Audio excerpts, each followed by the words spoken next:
Good morning. So I missed you guys last week, but I am back. This is Q with Let's Talk. So, what is the topic for this week? I thought about it and I said, what about if we just did a topic on words? What are words? We use them every day. How many words do you speak per day? And when we think about it, something that doesn't cost anything to use has such a great price. I mean, words, when you think about it, can be used to build up people, they can be used to destroy people. Even the Bible says that power and death lie in your tongue.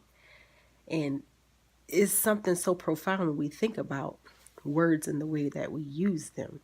So I ask you today, how do you use your words?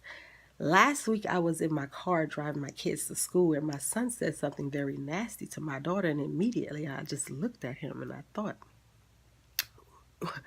why would you say something like that? And he apologized, but my whole thing to him was this: once you say something, it can never be unsaid. So whether you meant it or not, the person will always remember it. That's why sometimes people who are scarred emotionally have a harder time healing than people who are scarred physically. Physical scars can heal with time, but emotional scars, man, they take so much longer to heal. And I said, when you think about it, if you have a chance to build people up or tear them down, which opportunity will you choose? Anybody can destroy.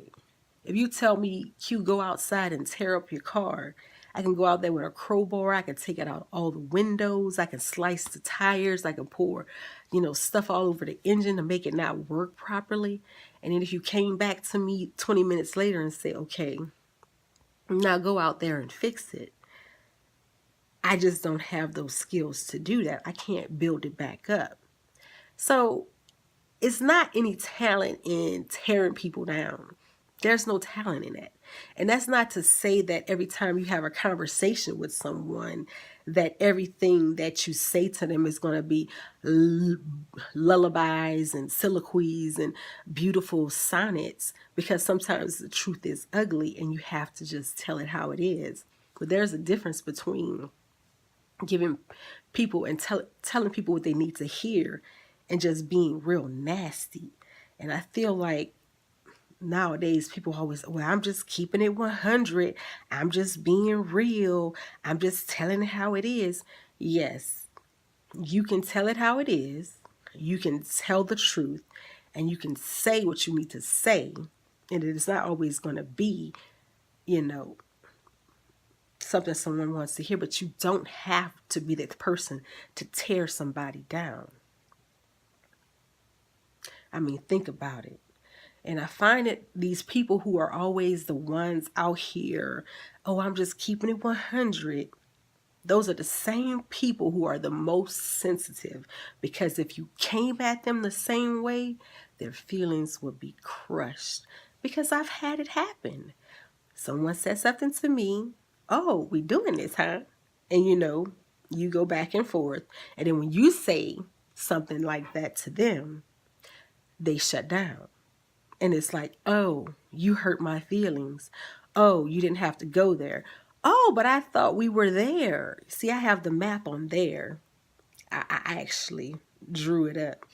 But as I've grown over time, I found that sometimes when people take it there, you don't always have to go there. In the words of Michelle McKinney Hammond, when in the presence of a fool, you can be tempted to be a fool, but don't go there. You don't always have to go to the same place that someone else is going when they're being nasty to you, because you can't control what people say to you, but you can control how you respond to what they say to you. So again, as you go out through your day, I challenge you. How will you use the words that you have on a daily basis? Will you be that kind of person that encourages, uplifts, takes someone to that next level? Be that person that offers a kind word that keeps them from jumping off that cliff, metaphorically or realistically? Or will you be that person that walks up behind that person and gives them a oof, kick in the back and send them hurling off that same cliff, metaphorically or realistically? How will you use your words? Peace.